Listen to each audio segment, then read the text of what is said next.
Alors, dans cette vidéo, nous allons donc ici nous intéresser donc aux angles d'un triangle. Donc, comme son nom l'indique, le triangle donc, est composé de trois angles. Je peux avoir des angles droits, le triangle rectangle, je peux avoir des angles aigus, je peux avoir des angles obtus.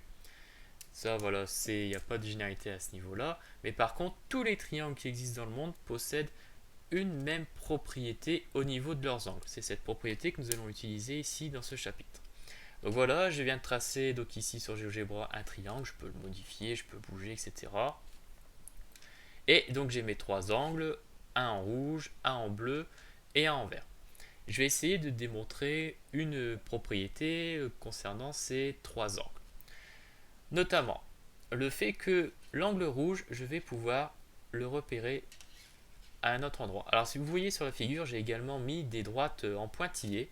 Alors ce qu'il faut savoir, c'est que ces droites sont parallèles. Elles sont forcément parallèles, c'est-à-dire que regardez, si je bouge ma figure, voilà, elles resteront toujours parallèles.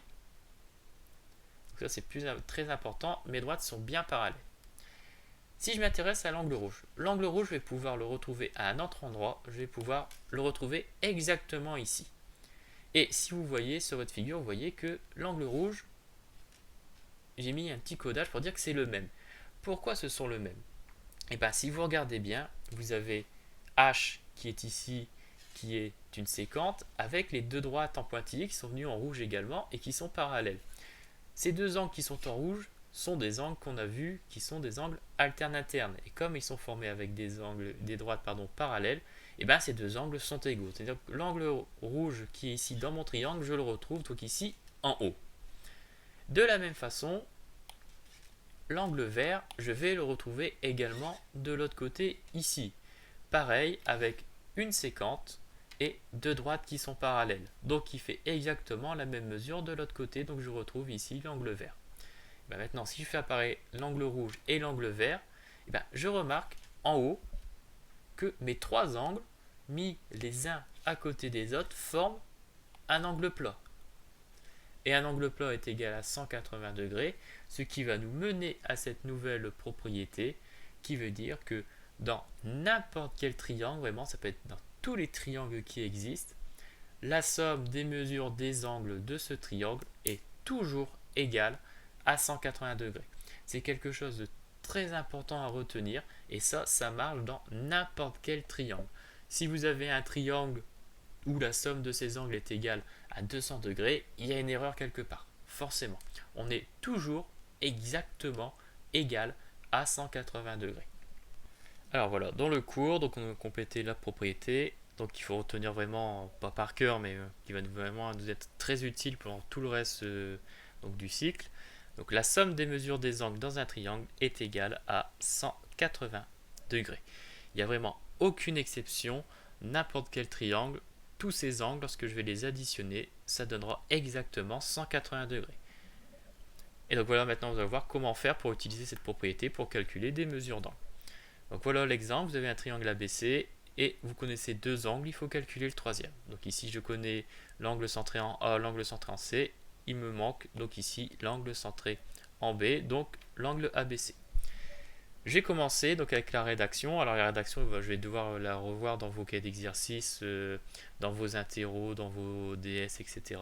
Elle va commencer comme ça. Donc je vais quand même vérifier que je suis bien dans un triangle. Donc dans le triangle ABC,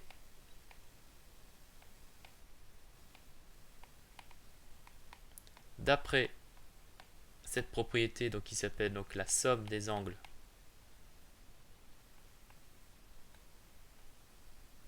dans un triangle,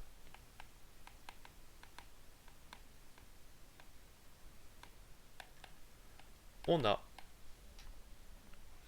Et donc maintenant je vais calculer donc cette somme. Alors cette somme, donc la somme est le résultat d'une addition. Donc j'ai donc la mesure de l'angle ABC plus la mesure de l'angle BAC plus la mesure de l'angle ACB qui est égale à 180 degrés.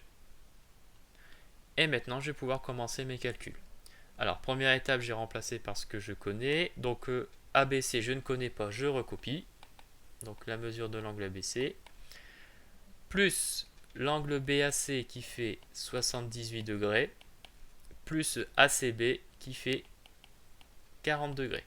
Et tout ça est égal à 180 degrés toujours. Je peux calculer la somme ici de 78 et de 40. Donc j'ai ABC plus 78 plus 40, ça vous donne donc ici 118 degrés, qui est égal à 180. Et je vous rappelle que moi, le but ici, c'est de calculer l'angle ABC tout seul. Alors ici, j'ai un plus 118 qui m'embête, je vais le faire passer de l'autre côté. Pour le faire passer de l'autre côté, je vais changer son opération. Comme j'avais plus 118 degrés, il va devenir, donc ici, moins 118 degrés. Vous avez vu, je l'écris ici. Mais si je l'écris d'un côté de mon signe égal, il faut que je l'écris tout de suite de l'autre côté. Vraiment, le but, c'est de supprimer ce 118. D'ailleurs, si vous regardez bien, 118 degrés moins 118 degrés, ça va faire 0. Ça va s'en aller. Je vais pouvoir les barrer. Et donc, de l'autre côté, je me retrouve à faire donc l'opération suivante. 180 degrés moins 118 degrés. Ce qui me donne donc une mesure pour l'angle ABC qui va être égale à 62 degrés. Et j'encadre mon résultat pour montrer que j'ai terminé mon raisonnement. Donc voilà comment utiliser la somme des angles dans un triangle pour calculer la mesure d'un angle manquant.